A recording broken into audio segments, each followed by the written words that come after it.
सभी दोस्तों का आज की क्लास में बहुत बहुत स्वागत है। आज की क्लास में जो है हम यूजीसी नेट हिंदी पेपर 2 यानी यूनिट 5 है ना, यूनिट 5 हिंदी कविता का एमसीक्यू हम सॉल्व करेंगे।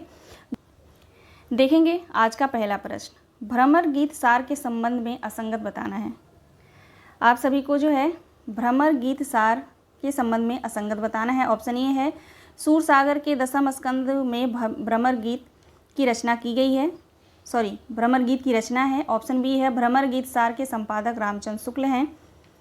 ऑप्शन सी है इस पुस्तक में कुल 500 पद हैं। ऑप्शन डी है पुस्तक का वक्तव्य और आलोचना रामचंद्र शुक्ल ने तथा आमुख जो है विश्वनाथ प्रसाद मिश्र ने लिखा है। असंगत इसमें आप सभी को बताना है, तो आशा करती हूँ आप लोग जो है असंगत अभी तक चुन लिए होंगे। तो भ्रमर गीत सार में जो है कुल जो है 500 पद, ठीक है, 500 पद नहीं है, तो ऑप्शन हमारा सी जो है बिल्कुल राइट आंसर होगा। तो कितने पद हैं? 400 पद हैं, आप लोग ध्यान रखेंगे, ठीक है। बाकी जो है सारे ऑप्शन बिल्कुल सही हैं। एक एक लाइन जो है प्रश्न है, आप सभी को पता है कि इसी तरीके से जो है प्रश्न आ रहा है, ठीक है। तो आप लोग बने रहिएगा क्लास में। चलिए देखते हैं दूसरा प्रश्न। आज का दूसरा प्रश्न है, बिहारी सतसई जिसके संपादक हैं जगन्नाथ दास रत्नाकर, सत्य कथन बताइए। ऑप्शन ए है सतसई यानी बिहारी सतसई गाथा सप्तशती तथा आर्य सप्तशती की ही परंपरा की रचना है। ऑप्शन बी है इसमें कुल 700 छंद हैं। ऑप्शन सी है बिहारी सतसई को शक्कर की रोटी कहा गया है। ऑप्शन डी है बिहारी सतसई को रामचरितमानस के बाद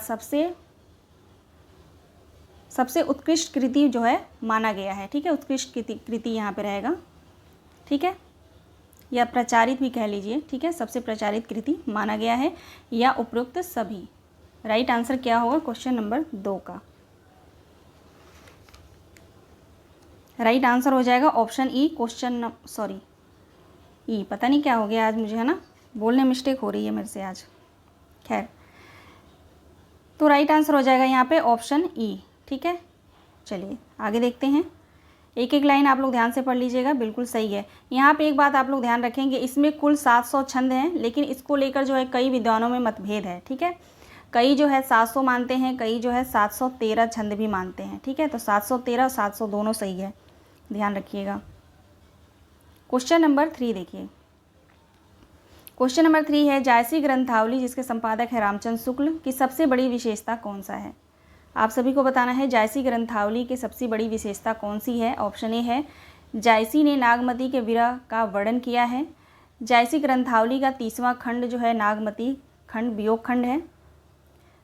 ऑप्शन सी है इसमें नागमती को रानी के रूप में नहीं एक साधारण विरह नारी के रूप में वर्णित किया गया है। ऑप्शन डी है नागमती मध्यकाल की एक हिंदू नारी है जिसके जीवन की सारी सार्थकता उसके पति में केंद्रित है।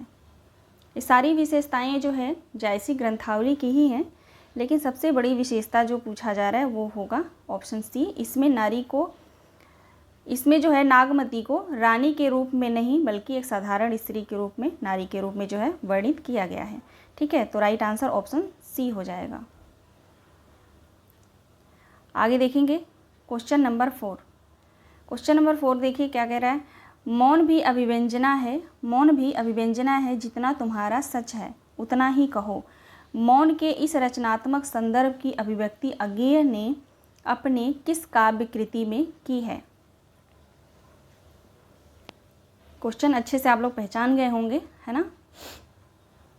अगर आप सभी जो है अज्ञेय की कविताएं पढ़े हैं तो आप सभी को पता चल गया होगा। राइट आंसर हो जाएगा इंद्रधनुष रौंदे हुए।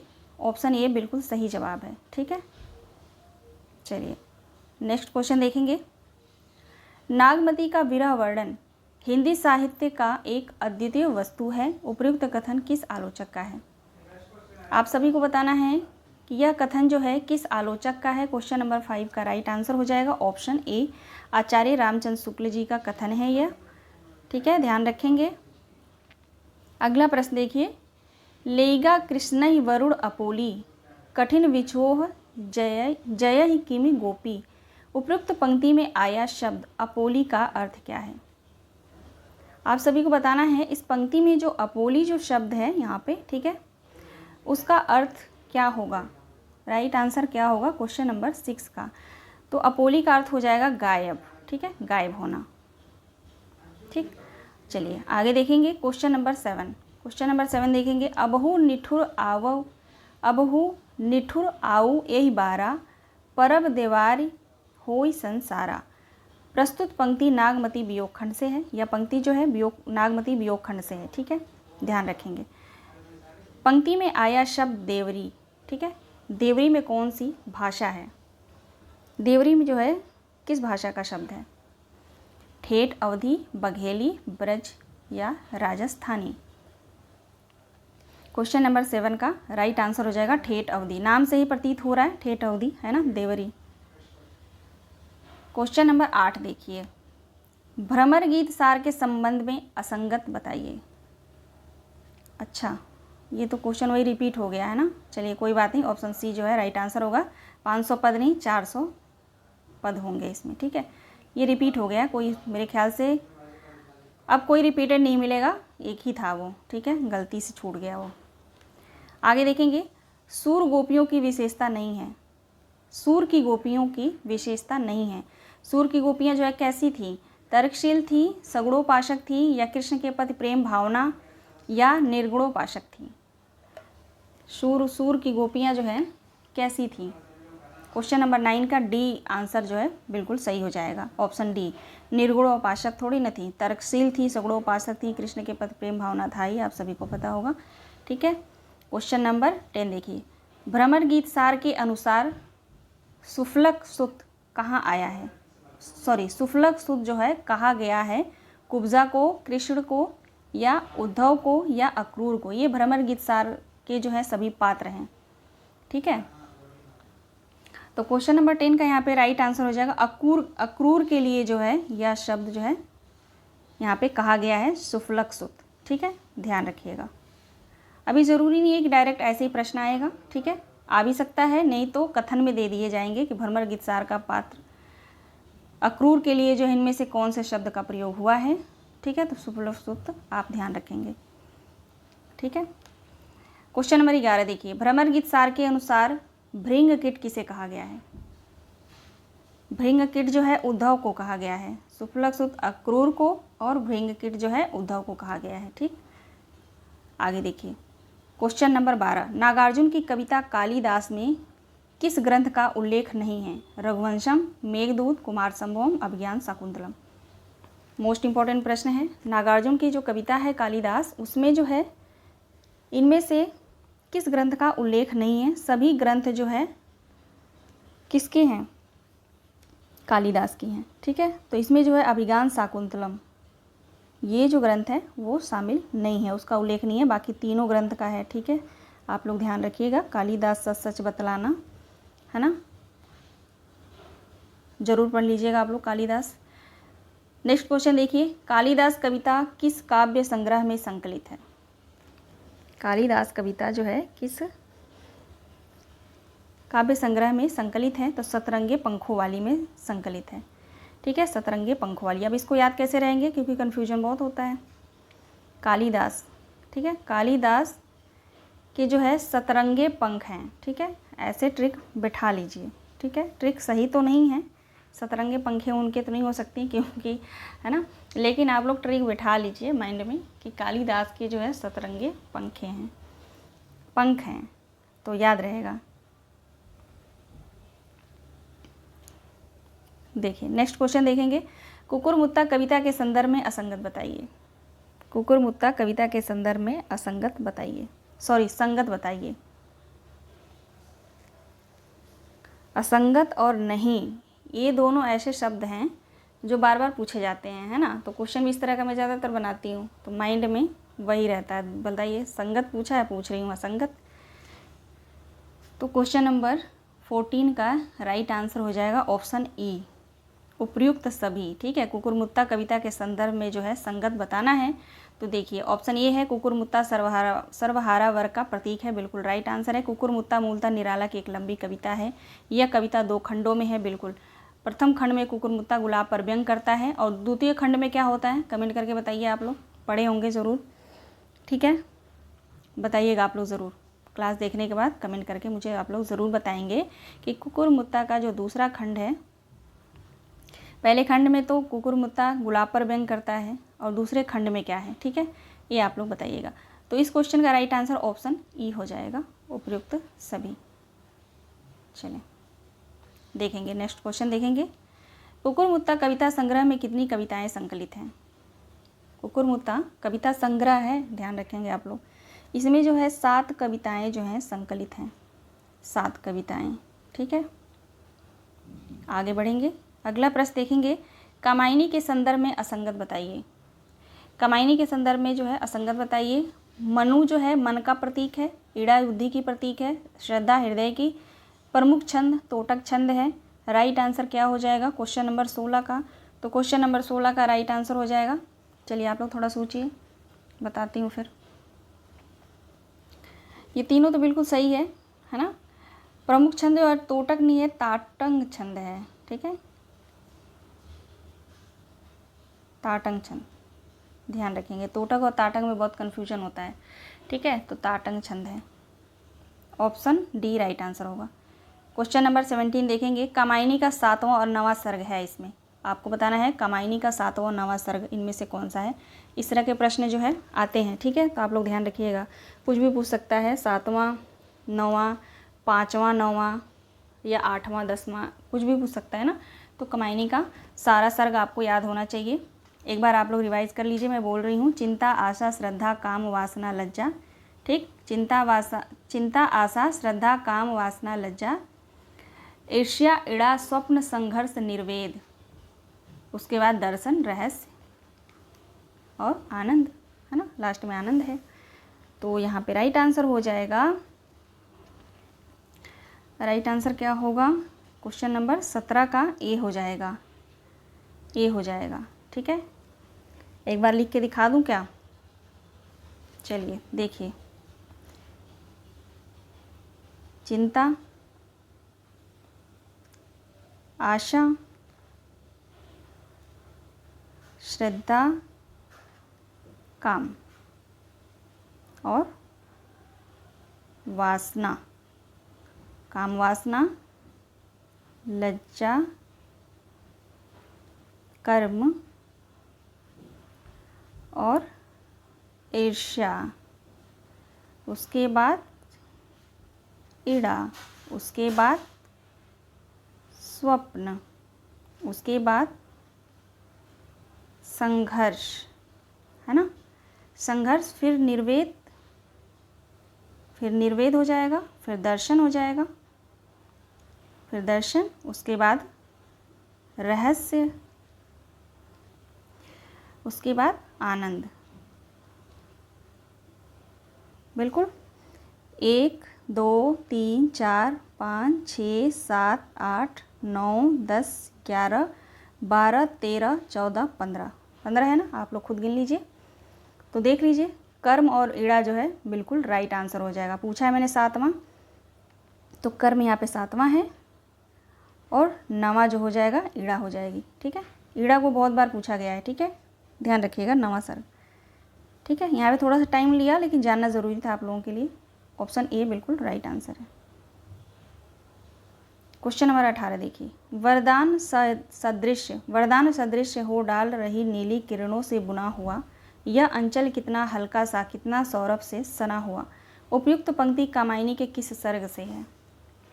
वरदान सदृश हो डाल रही नीली किरणों से बुना हुआ यह अंचल कितना हल्का सा कितना सौरभ सा सना हुआ। उपयुक्त पंक्ति कामायनी के किस सर्ग से है, आप लोग बताइए। क्वेश्चन नंबर 18 का राइट आंसर क्या होगा? क्वेश्चन नंबर 18 का राइट आंसर हो जाएगा ऑप्शन डी, लज्जा का है, ठीक है, लज्जा का कथन है यह।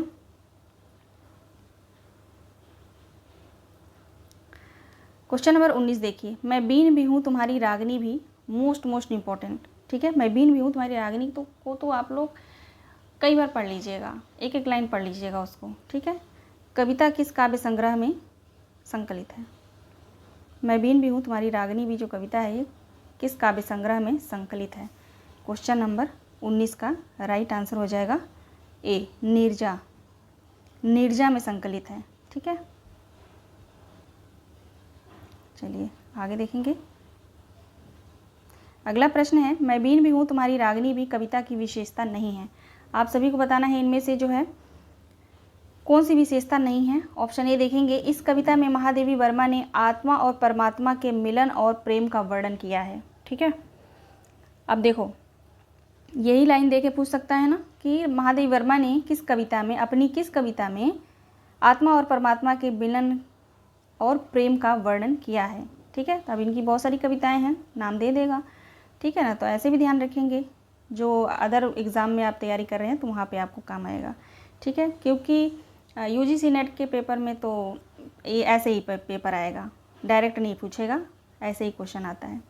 ठीक है, ऑप्शन बी देखिए, यह एक रहस्यवादी कविता है। ऑप्शन सी जो है स्त्री के जीवन की विडंबना है।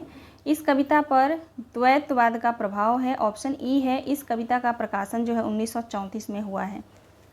अब इसमें से कौन सी विशेषता नहीं है? और इस कविता पर जो है द्वैतवाद का नहीं अद्वैतवाद का है। ठीक है,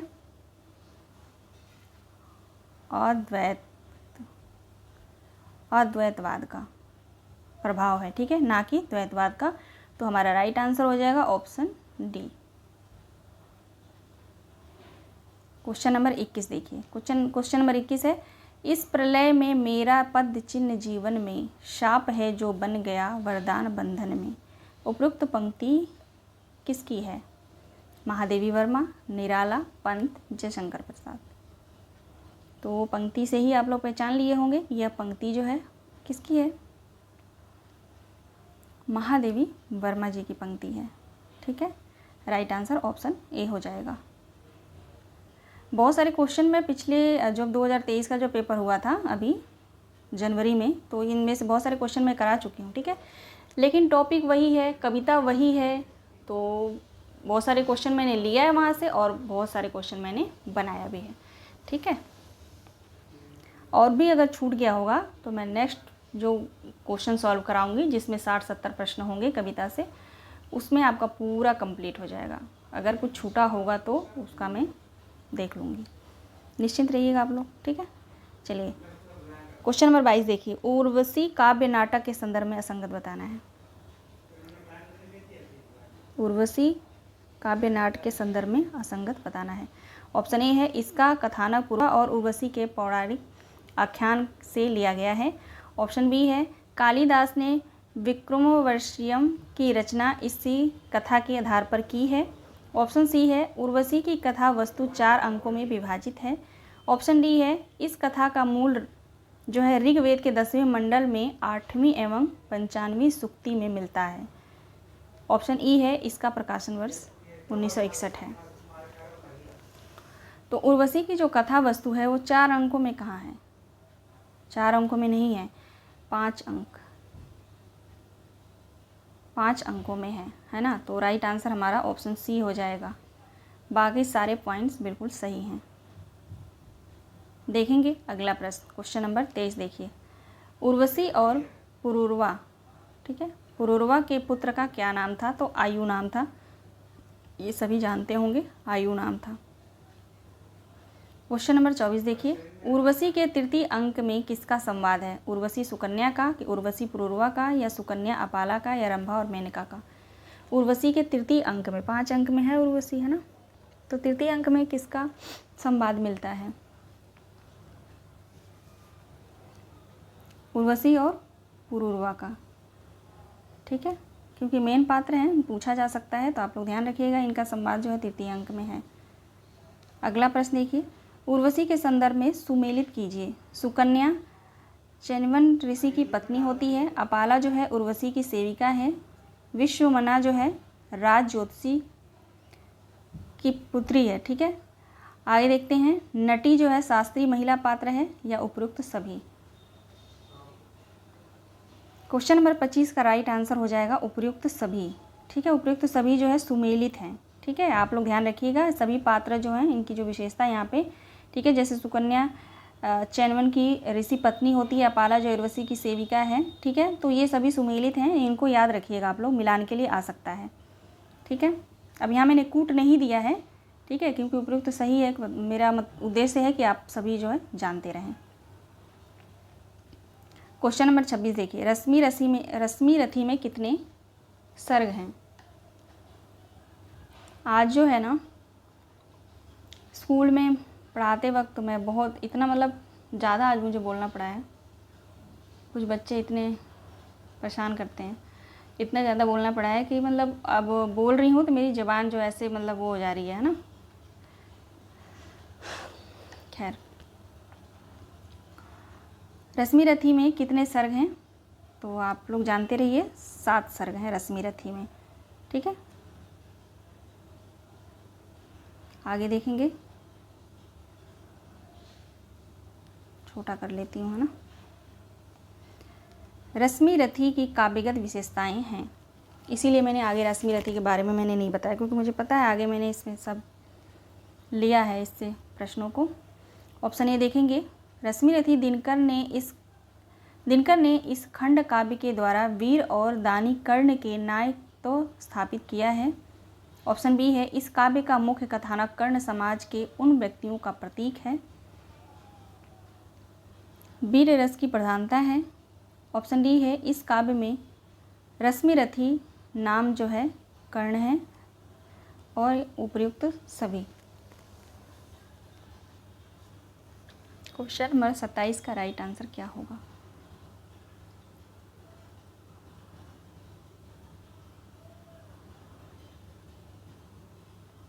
राइट आंसर हो जाएगा यहाँ पे ऑप्शन ई, उपर्युक्त सभी। ठीक है, आगे देखेंगे, रश्मि रथी के किस सर्ग में परशुराम कर्ण को श्राप देते हैं। आप सभी को बताना है कि रश्मि रथी के किस सर्ग में परशुराम जो है कर्ण को श्राप देते हैं। तो द्वितीय सर्ग में पढ़िएगा आप लोग, द्वितीय सर्ग रश्मि रथी की। ठीक है, उसमें आपको जरूर मिलेगा। ठीक है, अगला प्रश्न है, नरता का आदर्श तपस्या के भीतर पलता है, देता वही प्रकाश आग में जो अभीत जलता है। उपयुक्त पंक्ति रश्मि रथी के किस सर्ग से है। प्रश्न संख्या 29 का राइट आंसर हो जाएगा चतुर्थ सर्ग। ऑप्शन डी बिल्कुल राइट आंसर होगा। ठीक है, ये कथन है, आप लोग ध्यान रखिएगा कि नरता का आदर्श तपस्या के भीतर पलता है, देता वही प्रकाश आग में जो अभी जलता है। ठीक है, यह जो है चतुर्थ सर्ग से लिया गया है। आगे देखेंगे, किस कविता में एक रिक्शा चालक के जीवन का अंकन किया गया है। किस कविता है में क्वेश्चन होना चाहिए कि इनमें से किस कविता में एक रिक्शा चालक के जीवन का अंकन किया गया है। तो ऑप्शन ए हो जाएगा खुरदरे पैर। खुरदरे पैर किसकी कविता है, कमेंट करके आप लोग मुझे ज़रूर बताएंगे। क्वेश्चन नंबर 31 देखिए, उरुर हित सारथी है जिसका एकमात्र पहिया है, जिसमें 7 घोड़ों का वह रथ नहीं चाहिए, मुझको नियत दिशा का वह पथ नहीं चाहिए। उपयुक्त पंक्ति किस कविता से उद्धृत है या ली गई है। तो खुरदरे पैर से जो है यह पंक्ति ली गई है। क्वेश्चन नंबर 32 देखिए, शासन की बंदूक कविता के संदर्भ में संगत बताइए। इसमें 5 दोहों का संकलन है, जनवादी चेतना का प्रभाव है इस कविता पर, विनोबा भावे का जिक्र किया गया है शासन की बंदूक में। ठीक है, ऑप्शन डी है, कांग्रेस सरकार के खिलाफ लिखा गया है यह कविता। ठीक है, या उपयुक्त सभी। तो उपयुक्त सभी, एक पॉइंट जो है बिल्कुल आप लोग ध्यान से पढ़िएगा। शासन की बंदूक जो कविता है, इसमें जो है 5 दोहों का संकलन है। इस कविता में जनवादी चेतना का प्रभाव भी है, विनोबा भावे का जिक्र भी है और कांग्रेस सरकार के खिलाफ लिखा गया ये कविता है। ठीक है, शासन की बंदूक। आगे देखेंगे, ब्रह्म राक्षस की पागल प्रतीक पूर्ण बड़बड़ाहट को कवि के साथ बावड़ी के मुंडेर पर कौन कौन से फूल पेड़ सुन रहे हैं। टगर पुष्प, करौंदी पुष्प, गूलर पेड़ या उपरोक्त सभी। क्वेश्चन नंबर 33 का राइट आंसर हो जाएगा डी, उपरोक्त सभी। ठीक है, ये सभी जो है फूल और पेड़ सुन रहे हैं। ब्रह्म राक्षस के जो पागल प्रतीक है उसकी जो पूर्ण बड़बड़ाहट है, बड़बड़ाहट को कवि के साथ, ठीक है, कवि के साथ, यानी ब्रह्म राक्षस किसकी कविता है, मुक्तिबोध की है ना। ठीक है, कवि के साथ बावड़ी के मुंडेर पर कौन कौन से फूल जो है सुन रहे हैं। तो टगर का पुष्प भी है, करौंदे का पुष्प भी और गूलर का पेड़ है। ठीक है, आगे देखिए अगला प्रश्न है, जिसकी जातक कथाओं की ब्रह्म राक्षस नवीन व्याख्या करता है वो कौन सा है? बेबीलोनी, वेदों की ऋचाओं और सूत्र या छंद। तो राइट आंसर हो जाएगा ऑप्शन ए, बेबीलोनी। ठीक है, ए होना चाहिए, यहाँ पे 1-2 हो गया है। ठीक है, क्वेश्चन नंबर 35 देखिए, जिसकी ऋचाओं की ब्रह्म राक्षस नवीन व्याख्या करते हैं वो कौन है? वेदों की, छंदों की, मंत्रों की या प्रेमियों की होगा। ठीक है, प्रेमियों की। जिसकी ऋचाओं की ब्रह्म राक्षस नवीन व्याख्या करते हैं वो कौन सा है? वेदों की, छंदों की, मंत्रों की या प्रेमियों की। राइट आंसर हो जाएगा ऑप्शन ए, वेदों की। ठीक है, क्वेश्चन नंबर 36 देखिए, ब्रह्म राक्षस आधुनिक काल में वर्णित किसकी नवीन व्याख्या नहीं करते हैं? सूत्रों की, छंदों और मंत्रों की, प्रेमियों की या आयात की।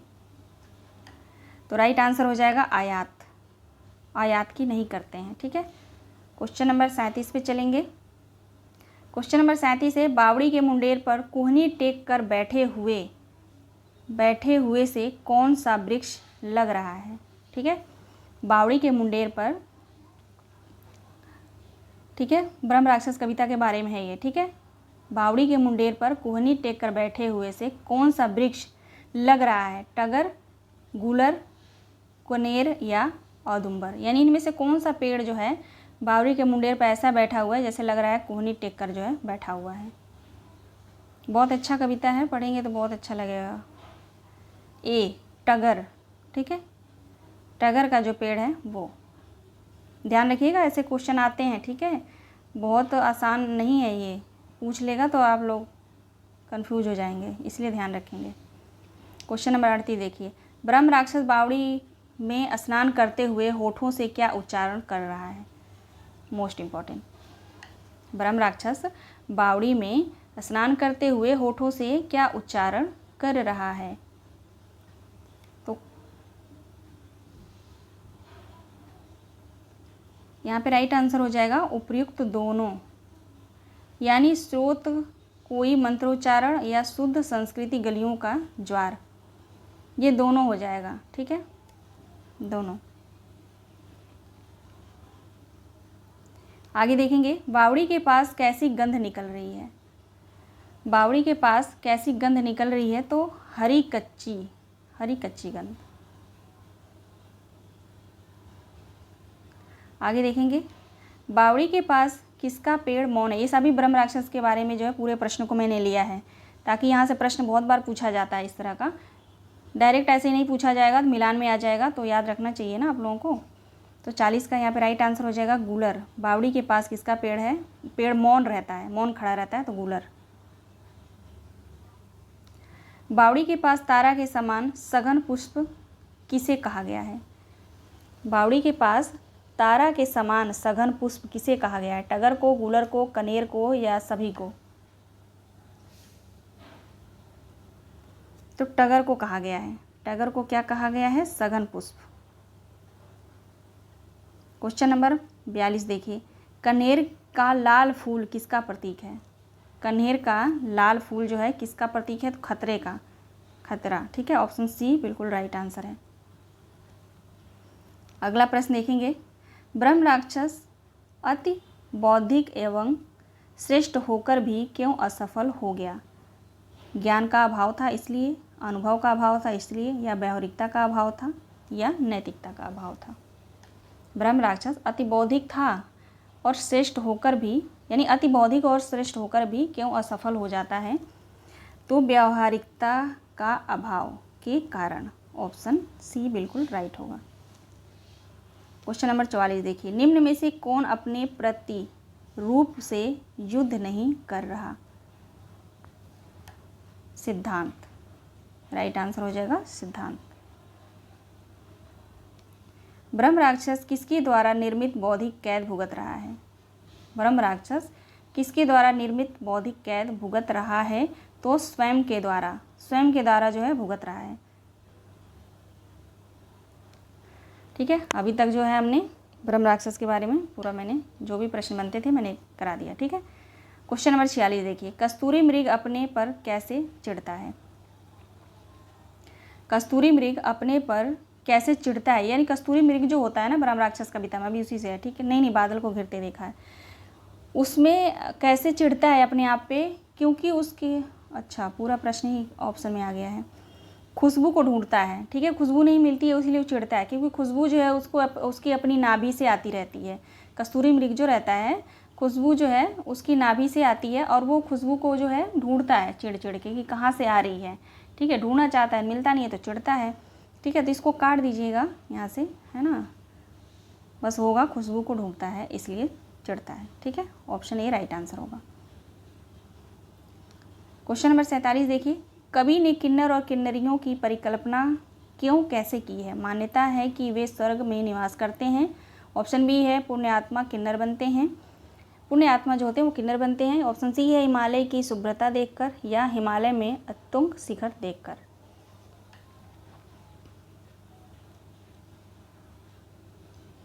तो राइट आंसर हो जाएगा यहाँ पे सी, हिमालय की शुभ्रता देखकर। किन्नर और किन्नरियों का जिक्र जो है किस कविता में है। बादल को घिरते देखा है, ठीक है, ध्यान रखिएगा, बादल को घिरते देखा है उसमें है। आगे देखेंगे, बादल को घिरते देखा है कविता के सौंदर्य को कवि ने किस ऋतु का उद्गम बताया है। बादल को घिरते देखा है कविता के सौंदर्य में कवि ने किस ऋतु को उद्गम बताया है।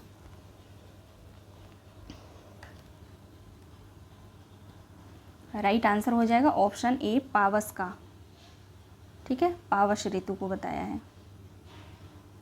क्वेश्चन नंबर 49 देखिए, बादल को घिरते देखा है कविता के रचनाकार कौन हैं। तो नागार्जुन है, ठीक है, नागार्जुन बादल को घिरते देखा है। अगला प्रश्न है, तुंग हिमालय के कंधों पर छोटी बड़ी कई झीलें हैं, पंक्तियों में निहित अलंकार है। तुंग हिमालय के कंधों पर छोटी बड़ी झीलें हैं, इस पंक्ति में जो अलंकार है वह है मानवीय करण अलंकार। राइट आंसर ऑप्शन सी हो जाएगा। आगे देखेंगे, चकवा चकवी का क्रंदन बंद क्यों हुआ। ऑप्शन ए है उनका मिलन हो गया, या रात्रि समाप्त हो गई, या उनका विरह दूर हो गया, उपरोक्त सभी। चकवा चकवी का क्रंदन बंद क्यों हो गया। क्वेश्चन नंबर 51 का राइट आंसर हो जाएगा ऑप्शन डी, ठीक है, डी बिल्कुल सही है, यानी उनका मिलन भी हो गया, रात्रि समाप्ति भी हो गई, उनका विरह दूर हो गया। आगे देखिए, अब ये थोड़े सुमेलित वाले प्रश्न हैं, कूट में प्रश्न हैं, ठीक है। निम्नलिखित पंक्तियों को उनके कवियों के साथ सुमेलित कीजिए। निम्नलिखित पंक्तियों को उनके कवियों के साथ सुमेलित कीजिए।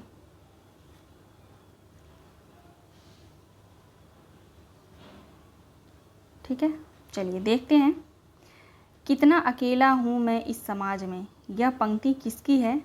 तो रघुवीर सहाय की है, ठीक है, कितना अकेला हूँ इस समाज में, यह पंक्ति जो है रघुवीर सहाय की है। पिस गया वो भीतरी और बाहरी दो कठिन पाटों के बीच, यह जो पंक्ति है वो है मुक्ति बोध की। वे पत्थर जोड़ रहे हैं तुम सपने जोड़ रहे हो, यह पंक्ति जो है नागार्जुन की है, ठीक है, नागार्जुन की। मैं ही बसंत का अग्रदूत हूँ, यह पंक्ति जो है निराला की है, ठीक है ना। तो राइट आंसर हमारा हो जाएगा 4 1 3 5। देख लेते हैं 4 1 3 5, चलिए कूट में देखते हैं 4 1 3 5। ऑप्शन ए राइट आंसर हो जाएगा 4 1 3 5। आगे देखेंगे क्वेश्चन नंबर 53। निम्नलिखित लंबी कविताओं को उनके कवियों के साथ सुमेलित कीजिए। चलिए देखते हैं। हरिजन गाथा, हरिजन गाथा नागार्जुन की कविता है। बाघ जो कविता है वो है, बाघ कविता किसकी है, तो केदारनाथ सिंह की है ना। और शिवाजी का पत्र जो है, शिवाजी का पत्र निराला का हो जाएगा। और प्रेमथ्यु गाथा, प्रेमथ्यु गाथा जो है धर्मवीर भारती का है। तो 4 3 2 1 राइट आंसर हो जाएगा। 4 3 2 1, ऑप्शन ए 4 3 2 1 राइट आंसर होगा। प्रेमथ्यु गाथा जो कविता है वो धर्मवीर भारती का बहुत महत्वपूर्ण है, ठीक है, ध्यान रखेंगे आप लोग। आगे देखेंगे क्वेश्चन नंबर 54।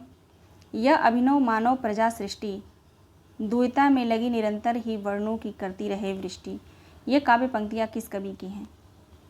ये काव्य पंक्ति जो है कमायनी से ली गई हैं, ठीक है, तो जयशंकर प्रसाद की हो जाएगी, ठीक है। क्वेश्चन नंबर 55 देखेंगे। उज्ज्वल वरदान चेतना का सौंदर्य जिसे सब कहते हैं, यह पंक्ति कमायनी के किस सर्ग से है? उज्ज्वल वरदान चेतना का सौंदर्य जिसे सब कहते हैं, यह पंक्ति कमायनी के किस सर्ग से है? तो लज्जा सर्ग से है, लज्जा सर्ग से है, ठीक है।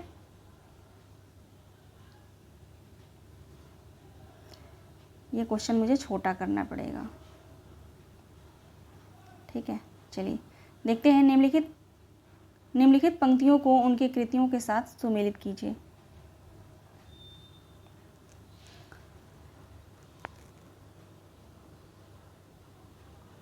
निम्नलिखित पंक्तियों को उनकी कृतियों के साथ जो है सुमेलित कीजिए।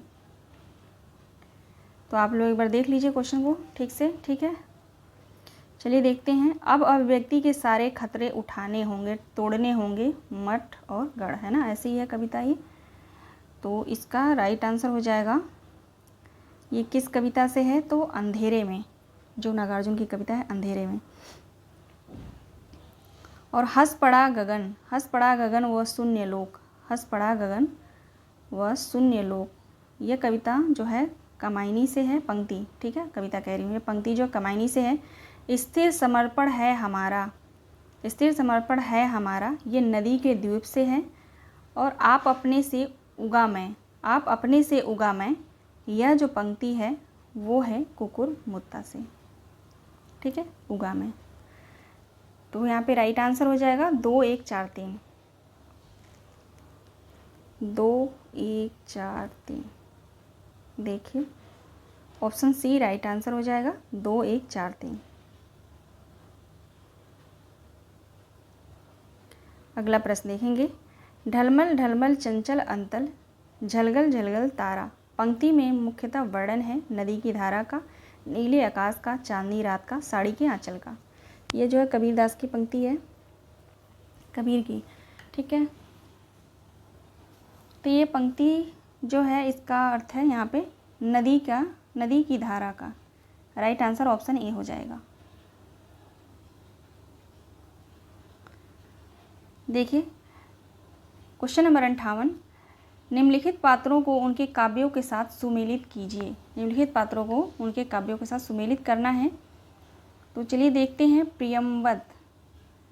प्रियंवद जो है किस रचना का पात्र है? प्रियंवद तो असाध्य वीणा का, प्रियंवद जो है असाध्य वीणा का हो जाएगा, है ना।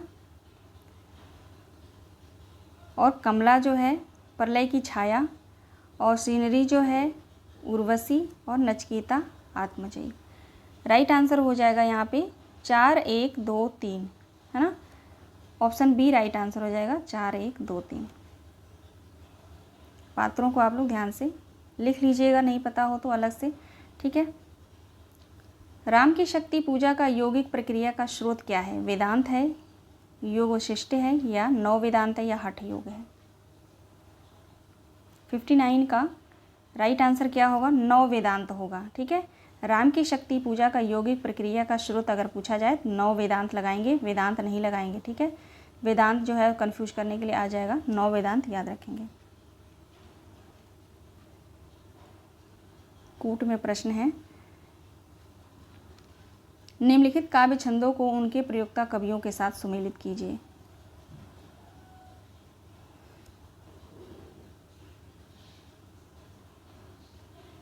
ठीक है, चलिए देखते हैं। सानड जो है त्रिलोचन, सानड लिखने के लिए त्रिलोचन जाने जाते हैं। हाइकू जो है आगे हो जाएगा। सवैया लिखने के लिए जो है गया प्रसाद शुक्ल स्नेही जाने जाते हैं। और कवित्त लिखने के लिए जो है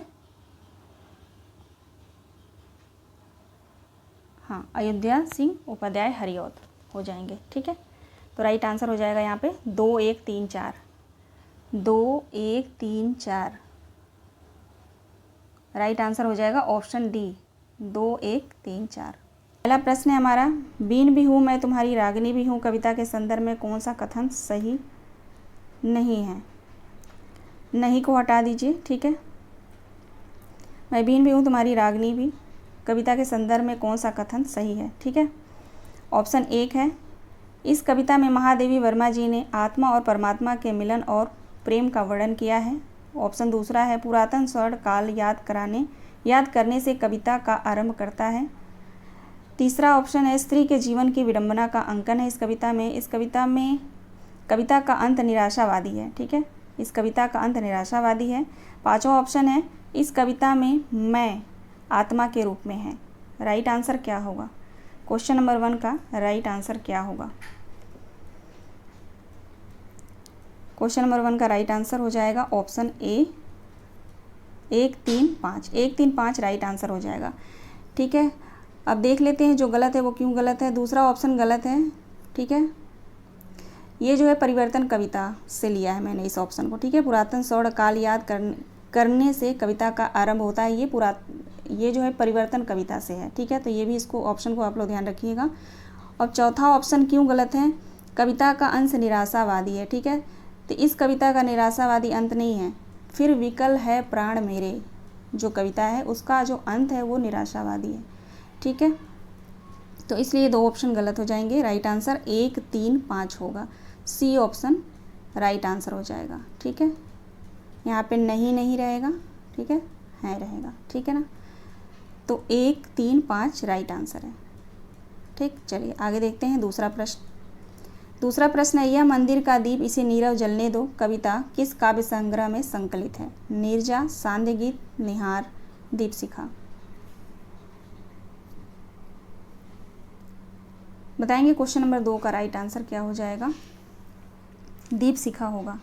ठीक है, यह मंदिर का दीप इसे नीरव जलने दो, यह कविता जो है किस काव्य संग्रह में संकलित है? तो राइट आंसर दीपशिखा हो जाएगा। दीपशिखा का प्रकाशन वर्ष है 1942। ठीक है, चलिए आगे देखते हैं। तीसरा प्रश्न है, बीन भी हूँ मैं तुम्हारी रागिनी भी हूँ कविता पर किसका प्रभाव है? बीन भी हूँ मैं तुम्हारी रागिनी भी हूँ कविता पर किसका प्रभाव है? बहुत ही मोस्ट इम्पोर्टेंट ये कविता है, बीन भी हूँ मैं तुम्हारी रागिनी भी। ठीक है, तो इसकी जो पंक्तियाँ हैं उसको अच्छे से आप लोग पढ़ लीजिएगा। स्टार्टिंग की 2 पंक्ति अच्छे से याद होनी चाहिए और लास्ट की। ठीक है, लास्ट की 2 पंक्ति याद रखेंगे आप लोग। अद्वैतवाद। ठीक है, अद्वैतवाद। चौथा क्वेश्चन देखेंगे, सुध मेरे आंगन की जग में सुख की सिहरन हो अंत खिली। उपयुक्त काव्य पंक्तियां महादेवी वर्मा की किस कविता से है? सुध मेरे आंगन की जग में सुख की सिहरन हो अंत खिली, यह जो पंक्ति है वो महादेवी वर्मा की किस कविता से है? मैं नीर भरी दुख की बदली। ठीक है, मैं नीर भरी दुख की बदली। ठीक है, राइट आंसर ऑप्शन ए हो जाएगा। चलते हैं क्वेश्चन नंबर 5 पे। क्वेश्चन नंबर 5 देखेंगे, पलके मन के फेर पुजारी विश्व सो गया, प्रतिध्वनि का इतिहास परस्तरों बीच खो गया। यह पंक्ति जो है किस कविता से है? उपरोक्त पंक्ति महादेवी वर्मा की किस कविता से है? यह है, यह मंदिर का दीप इसे नीरव जलने दो।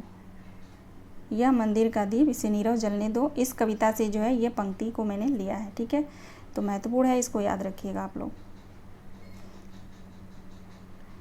ठीक है, इनकी कविताओं में ये चारों महादेवी वर्मा की कविता हैं। तो मैं बीन भी हूँ तुम्हारी रागिनी भी और मैं नीर भरी दुख की बदली, ये दोनों मोस्ट इम्पोर्टेंट है। यहाँ से प्रश्न आता है, हमेशा आता है। ठीक है ना, तो इन दोनों से मैंने प्रश्न लेने की कोशिश इस बार किया है। ठीक है, फिर विकल है प्राण मेरे, यह मंदिर का दीप से नीरव जलने दो, कुछ महत्वपूर्ण तथ्य हैं ये, उसको मैंने लिया है। ठीक है, क्या पता इस बार यहाँ से प्रश्न आए। ठीक है, चलिए देखते हैं क्वेश्चन नंबर 6, यह मंदिर का दीप इसे नीरव जलने दो कविता का विषय वस्तु क्या है? ऑप्शन ए है, इस कविता में दीप आत्मा और मंदिर परमात्मा के प्रतीक का चित्रण है। ऑप्शन बी है, निराशावादी होकर भी जीने की लालसा का चित्रण है इस कविता में। ऑप्शन सी है, जीवन एवं मृत्यु के बीच कठिनाई का चित्रण है। ऑप्शन डी है, अद्वैतवाद दर्शन का प्रभाव है। ऑप्शन ई है उपरोक्त सभी। उपरोक्त सभी राइट आंसर क्या होगा?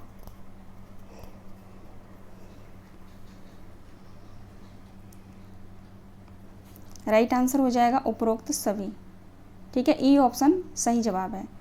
अब ये सारे पॉइंट्स आप लोग याद रखिएगा। यह मंदिर का दीप इसे नीरव जलने दो, ठीक है, जो कविता है महादेव वर्मा की, इसके सभी महत्वपूर्ण तथ्य हैं ये, ठीक है ना, तो इसे आप लोग याद रखिएगा। आगे देखते हैं अगला प्रश्न।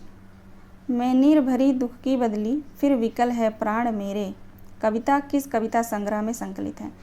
ठीक है, मैं नीर भरी दुख की बदली और फिर विकल है प्राण मेरे, ये दोनों कविताएं जो है महादेवी वर्मा के किस कविता संग्रह में संकलित हैं? सॉरी, किस संग्रह में संकलित है? ठीक है, बताइए।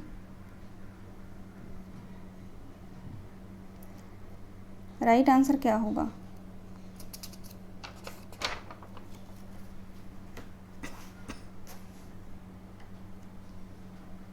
राइट आंसर हो जाएगा सांध्य गीत। ठीक है, सांध्य गीत में संकलित है। क्वेश्चन नंबर 8 देखते हैं। बांधो नाव इष्ठाओ बंधु कविता निराला के किस कविता संग्रह में संकलित है? बांधो नाव इष्ठाओ बंधु, यह कविता किस कविता संग्रह में संकलित है?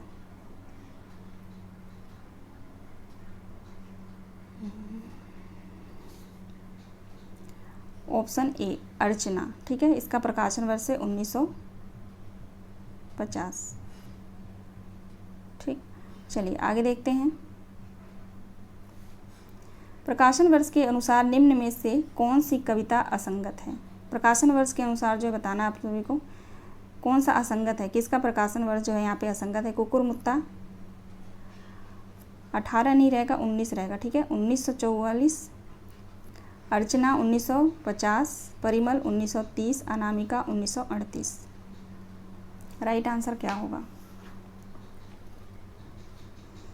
ये अनामिका जो 1938 है, ये द्वितीय संस्करण का प्रकाशन वर्ष है। ठीक है, राइट है, ऑप्शन डी बिल्कुल सही है। और प्रथम संस्करण का प्रकाशन वर्ष 1923। ठीक है, अनामिका की बात कर रही हूँ मैं। तो यहाँ पे राइट आंसर हो जाएगा कुकुरमुत्ता। ठीक है, कुकुरमुत्ता जो है 1944 नहीं है, 1923 है, सॉरी 1943 है। ठीक है, बाकी सभी ऑप्शन बिल्कुल सही हैं। ठीक, तो ऑप्शन ए राइट आंसर हो जाएगा। ठीक है, अब ध्यान रखेंगे आप लोग, अनामिका 1938 जो द्वितीय संस्करण का यहाँ पे मैंने यहाँ पे लिया है। ठीक है, आगे देखते हैं। अगला प्रश्न है, निराला की कविता सरोज स्मृति में सरोज की मृत्यु कितने वर्षों में होती है? निराला की कविता जो है सरोज स्मृति, इनकी पुत्री होती है सरोज, इसकी मृत्यु जो है कितने वर्षों में हो जाती है? तो 18 वर्षों में। ठीक है, राइट आंसर ऑप्शन ए होगा, 18 वर्ष। कभी कभी क्या होता है ना कि हम लोग प्रश्न ज़्यादा कठिन प्रश्नों को सॉल्व करते करते जो है उसके चक्कर में हम आसान प्रश्नों को छोड़ देते हैं और पेपर में वही गलत हो जाता है। ठीक है, तो एक बार जो है यूनिट 1 से लेकर यूनिट 10 तक आपके पास जो भी बुक है, दृष्टि की बुक है या जो भी आपके पास प्रैक्टिस सेट है, वह रिवाइज़ ज़रूर कर लीजिएगा, या आपने जो नोट्स बनाया है शॉर्ट नोट उसको रिवाइज़ ज़रूर आप लोग कर लेंगे। ठीक है, क्योंकि कहा नहीं जा सकता कि किस यूनिट से कितना प्रश्न आएगा। क्वेश्चन नंबर 11 देखेंगे। सतह रथ के चक्रों के साथ तुम निशंस निरप से जगत पर चढ़ अनियंत्रित करते हो, संस्कृत को उत्पीड़न पद मंद्रित, यह काव्य पंक्तियाँ किस कविता से है? यह काव्य पंक्तियाँ किस कविता से लिया गया है? परिवर्तन, रश्मि रथी। ठीक है, ऑप्शन सी है द्रुत झरों के जीर्ण पत्र, ऑप्शन डी है साकेत। राइट आंसर क्या होगा? सतत रथ के चक्रों के साथ, ये याद रखिएगा। ठीक है ना, इतना याद रखेंगे, सतत रथ के चक्रों के साथ, यह जो काव्य पंक्ति है वो है परिवर्तन कविता से। ठीक है, राइट आंसर ऑप्शन ए हो जाएगा। क्वेश्चन नंबर 12 देखेंगे। सूची 1 को सूची 2 से सुमेलित कीजिए। सूची 1 को सूची 2 से सुमेलित कीजिए।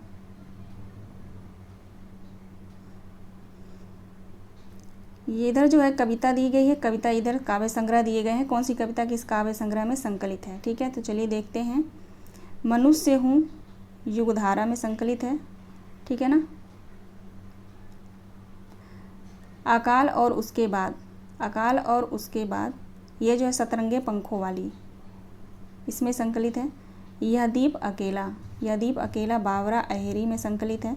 और कलगी बाजरे की हरी घास पर क्षण भर, कलगी बाजरे की हरी घास पर क्षण भर, इसमें संकलित है। ठीक है, राइट आंसर 4 3 1 2, 4 3 1 2 राइट आंसर हो जाएगा। ठीक है, तो प्रकाशन वर्ष भी आप लोग देख लीजिए।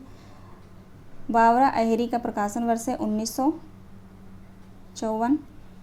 हरी घास पर क्षण भर, इसका प्रकाशन वर्ष है 1949।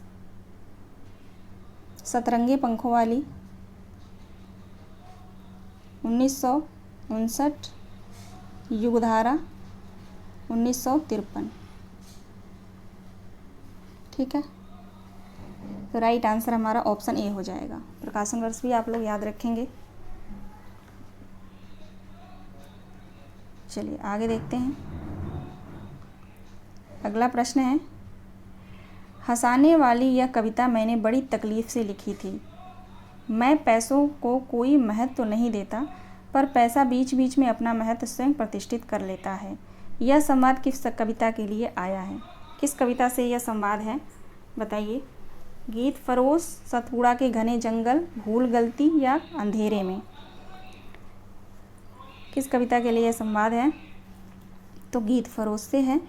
ठीक है, गीत फरोश भवानी प्रसाद मिश्र का जो है गीत फरोश। और ठीक है ना, राइट आंसर हो जाएगा ऑप्शन ए। क्वेश्चन नंबर 14 देखते हैं। भूल गलती कविता के बारे में असत्य कथन बताइए। भूल गलती कविता के बारे में असत्य कथन बताइए। पहला ऑप्शन है मुक्तिबोध, भुक्तिबोध नहीं मुक्तिबोध रहेगा। ठीक है, मुक्तिबोध ने इस कविता में भ्रष्टाचार के प्रतीक के रूप में शहंशाह को लेते हैं।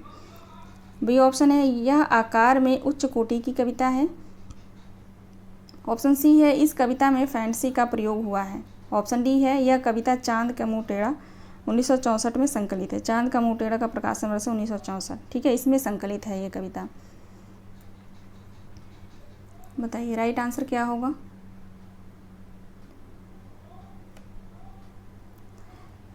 असंगत असत्य पूछा गया है ना, तो ऑप्शन बी राइट आंसर हो जाएगा। यह कविता जो है उच्च कोटि की नहीं निम्न कोटि की है। ठीक है, निम्न कोटि की कविता मानी गई है ये। ठीक है ना, तो राइट आंसर ऑप्शन बी हो जाएगा। बाकी सभी ऑप्शन बिल्कुल सही है। क्वेश्चन नंबर 15, हमारी हार का बदला चुकाने आएगा संकल्प, धर्मा चेतन का रक्त प्रभावित स्वयं, हमारे ही हृदय का गुप्त स्वर्णाक्षर प्रकट हृदय विकट हो जाएगा। यह जो पंक्ति है वो किस कविता से है? हमारी हार का बदला चुकाने आएगा संकल्प, धर्मा चेतन का रक्त प्रभावित स्वर, हमारे ही हृदय का गुप्त स्वर्णाक्षर प्रकट होकर विकट हो जाएगा। यह काव्य पंक्ति किससे है? किस कविता से है?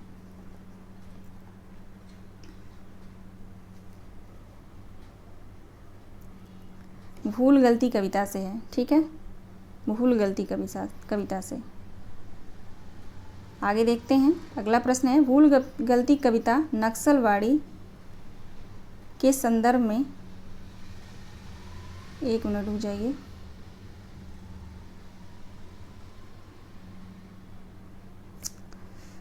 इसको काट दीजिए। ठीक है, भूल गलती नहीं होगा यहाँ पे। नक्सलवाड़ी कविता के संदर्भ में संगत बताना है। ठीक है, नक्सलवाड़ी कविता धूमिल की कविता है नक्सलवाड़ी, इसके संदर्भ में जो है संगत बताना है। ठीक है, ऑप्शन ए देखते हैं। धूमिल की यह कविता नक्सल आंदोलन के समर्थन में खड़ी होती है। ऑप्शन बी है इसका प्रथम प्रकाशन 1967 ईस्वी बनारस से निकलने वाली पत्रिका आमुख में हुआ था। ऑप्शन सी है यह कविता संसद से सड़क तक 1972 काव्य संग्रह में संकलित है। ऑप्शन डी है इस कविता की पहली पंक्ति है सहमति नहीं, यह समकालीन शब्द नहीं। ऑप्शन ई है उपरोक्त सभी। सभी ऑप्शन जो है यहाँ पे सही है, ई ऑप्शन बिल्कुल राइट हो जाएगा। ठीक है, इस कविता की पहली पंक्ति है सहमति नहीं, यह समकालीन शब्द नहीं। ठीक है, ये पंक्ति कई बार आ भी चुकी है, तो आप लोग ध्यान रखिएगा। ठीक है ना, बाकी सभी ऑप्शन भी सही है, उपरोक्त जो सभी हो जाएगा। क्वेश्चन नंबर 17 देखेंगे। जयशंकर प्रसाद के किस रचना को हिंदी का मेघदूत कहा जाता है? कामायनी को, झरना को, आंसू को, लहर को? आंसू। ठीक है, आंसू रचना 1925 प्रकाशन वर्ष आंसू का है ना। क्वेश्चन नंबर 18 देखेंगे। अभिलाषाओं की करवट फिर सुप्त व्यथा का जगना, सुख का सपना हो जाना, भीगी पलकों का लगना। उपरोक्त काव्य पंक्ति प्रसाद की किस रचना से है? अभिलाषाओं की करवट फिर सुप्त व्यथा का जगना, सुख का सपना हो जाना, भीगी पलकों का लगना। उपरोक्त काव्य पंक्ति प्रसाद की किस रचना से है? कामायनी, आंसू, झरना, प्रेमपति?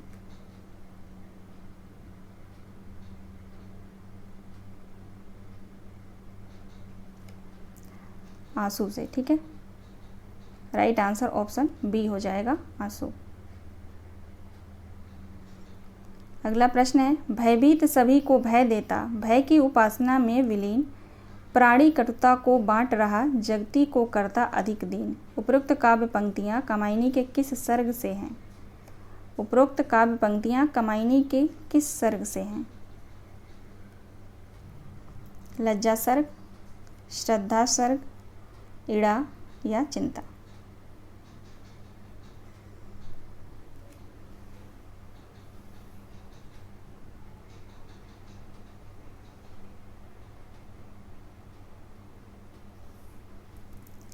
राइट आंसर क्या होगा क्वेश्चन नंबर 19 का?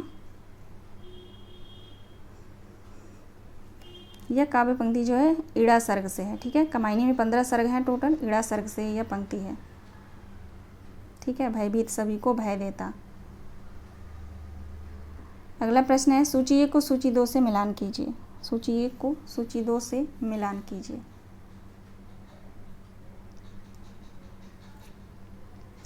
चलिए देखते हैं। कुछ पत्ते कुछ चिट्ठियाँ, रघुवीर सहाय की हैं। आत्मा की आंखें, आत्मा की आंखें जो है रामधारी सिंह दिनकर की हो जाएंगी। चुका भी नहीं, शमशेर बहादुर सिंह, कुकुर मुत्ता, सूर्यकांत त्रिपाठी, निराला।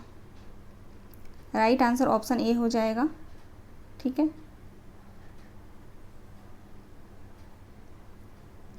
असाध्य वीणा अज्ञे की किस कविता संग्रह में है? आंगन के पार द्वार। ऑप्शन डी, आंगन के पार द्वार। Question number 22।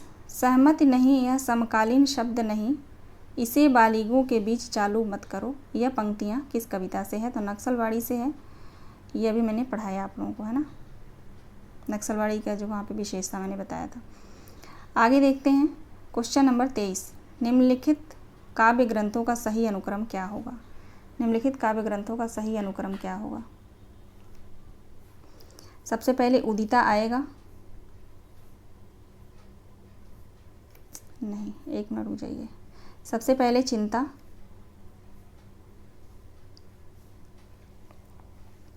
फिर आएगा चांद का मुंह टेढ़ा, फिर उसके बाद संसद से सड़क तक, लास्ट में आएगा उदिता। ठीक है, डी ऑप्शन बिल्कुल सही जवाब है।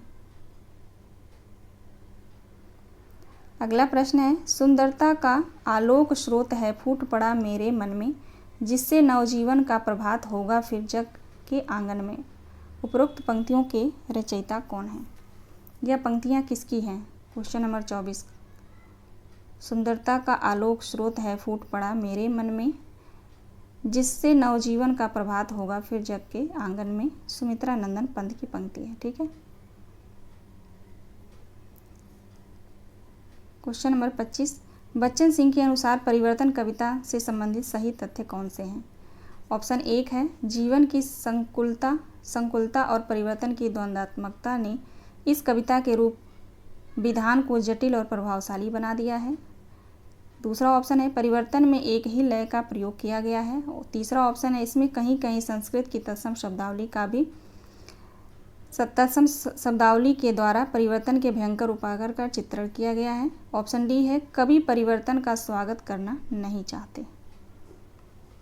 बताइए कौन सा जो इसमें सही तथ्य, बच्चन सिंह के अनुसार परिवर्तन कविता से संबंधित सही तथ्य कौन से हैं।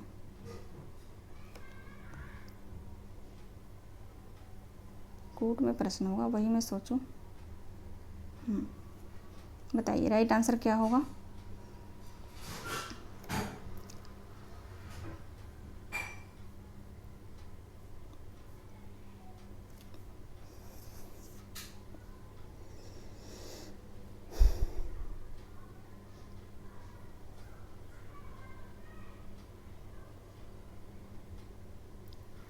दो तो होगा नहीं इसमें, है ना, दो नहीं होगा,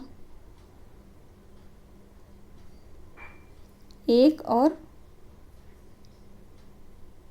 इसमें कहीं कहीं संस्कृत शब्दावली का भयंकर उपागर का चित्रण किया गया है।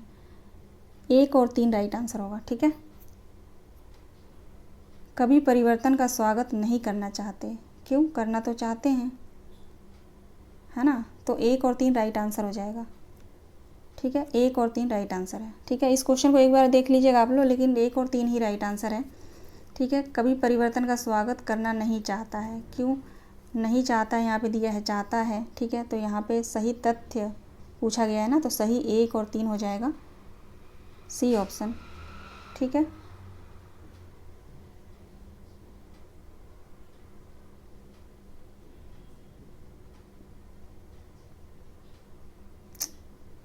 एक और तीन, हाँ ठीक है, चलिए ठीक है, एक और तीन, ठीक है, राइट है।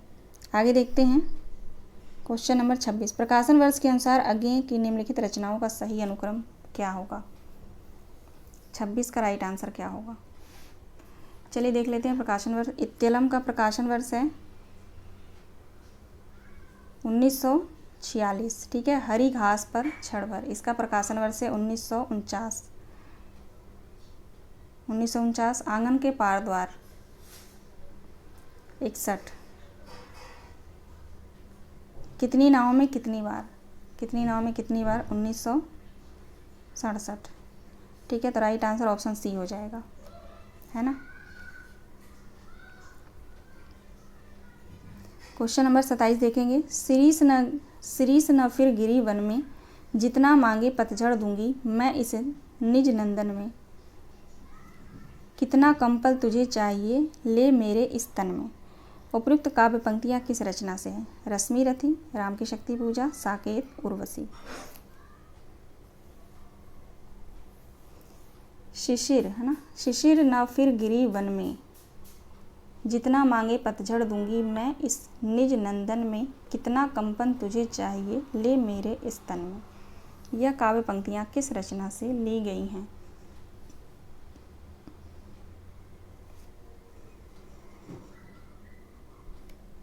राइट आंसर होगा साकेत से। ठीक है, साकेत से है ये। अगला प्रश्न है, साकेत रचना के प्रथम 5 सर्ग किस पत्रिका में प्रकाशित हुए थे। सरस्वती पत्रिका, प्रतीक, विशाल, इंदु। राइट आंसर क्या होगा। साकेत रचना के जो पूरे जो कितने सर्ग हैं, 12 सर्ग हैं। ठीक है, तो उसमें जो प्रथम के 5 सर्ग जो है किस पत्रिका में प्रकाशित हुए थे, तो सरस्वती पत्रिका में। आगे देखते हैं क्वेश्चन नंबर 29। याद आई बिछुड़न से मिलन की वह मधुर बात, याद आई चांदनी की धुली हुई आधी रात। उपरोक्त काव्य पंक्तियाँ किस रचना से हैं।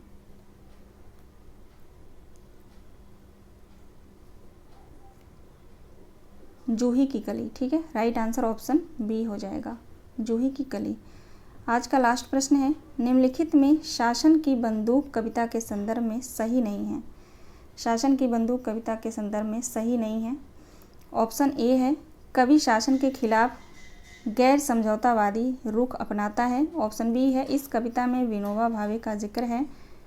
ऑप्शन सी है, जनवादी चेतना का प्रभाव है इस कविता पर। ऑप्शन डी है, इस कविता में 8 दोहों का संकलन है। मोस्ट इम्पॉर्टेंट है, सभी तथ्य जो है शासन की बंदूक कविता से है। ठीक है। शासन की बंदूक कविता का प्रकाशन वर्ष 1966। ठीक है, इसमें जो है राइट आंसर हमारा हो जाएगा ऑप्शन डी, 8 दोहों का नहीं, इसमें 5 दोहों का संकलन है। ठीक है, 5 दोहों का। ठीक है, तो चलिए अपना ख्याल रखिएगा आप लोग, मिलते हैं नेक्स्ट वीडियो में।